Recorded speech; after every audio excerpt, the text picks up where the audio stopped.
Let's talk about the 4 things I did before every medical school interview that I had. 4 things include designing a plan around the school's mission and values, how to curate stories around your primary application and your personal statement, attaching things you've done in the past to school-specific programs, and lastly, how to research your interviewers to make them absolutely love you by asking amazing questions. For those of you that don't know me, my name is Sachin and I leave for medical school in 4 months, and I make these videos here on YouTube and on Instagram with one simple goal, which is to get you into medical school. Firstly, find the school's mission and values, and you want to do 3 big things here. You want to read them, resonate, and connect. This will help you put together the puzzle of how your past experiences, your current activities, and your future goals fit within the values of the school specifically. Sometimes medical colleges will even have documents posted with updates to their ideology and their mission and values and why they've been changed.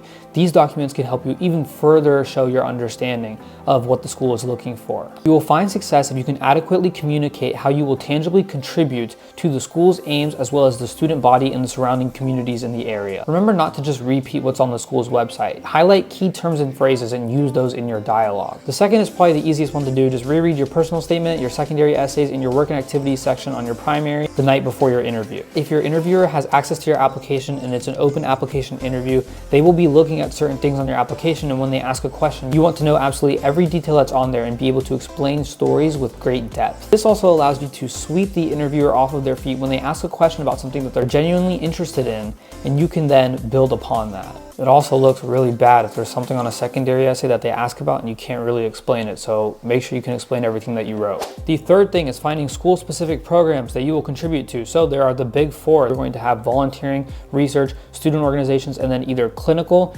or mentoring work. You should be set with just the first 3, but one thing that I really like to do is find research programs at the school and maybe name drop a summer research program that they have that you would be interested in. In addition, I always looked up a free clinic that students were either volunteering at or they ran on their own. And these 2 programs always allowed me to be very school specific and show that I knew what I was talking about. I also chose to talk about free clinics and research programs because those are 2 things that I'm genuinely interested in and were on my resume when I applied to medical school. So make sure that you find things that relate to what you've done in the past and what you hope to do at the program, and that level of being genuine will come across in your interview. Lastly, and most importantly, is how to research your interviewer if you know them ahead of time. If you are lucky enough and unlucky enough to know your interviewer ahead of time, you need to make sure that you do proper research and come up with great questions, because if not, other students will, and they will simply be more memorable than you. The first 2 places that I start, I look up their name online, I find their school directory page under the College of Medicine, and I also find their LinkedIn.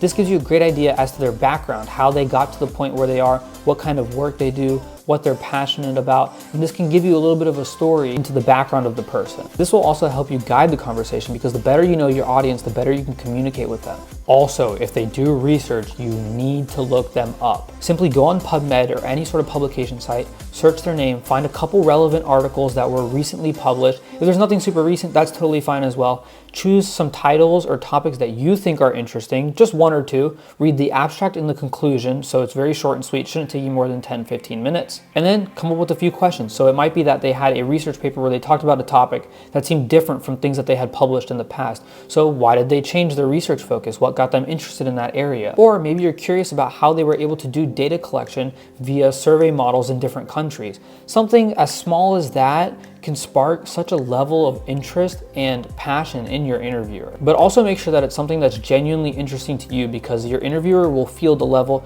of passion and curiosity from you, which will then make them more excited to engage in the conversation. And once they feel that level of connection and excitement, they will absolutely love you. I did this specifically with one of my interviews, and the topic of conversation went so well that my interview ran over time, and we actually emailed back and forth 8 times later that day about the topics we were discussing. For free one-on-one meetings with me or access to other helpful videos like my MCAT crash course video, check out the links in the description.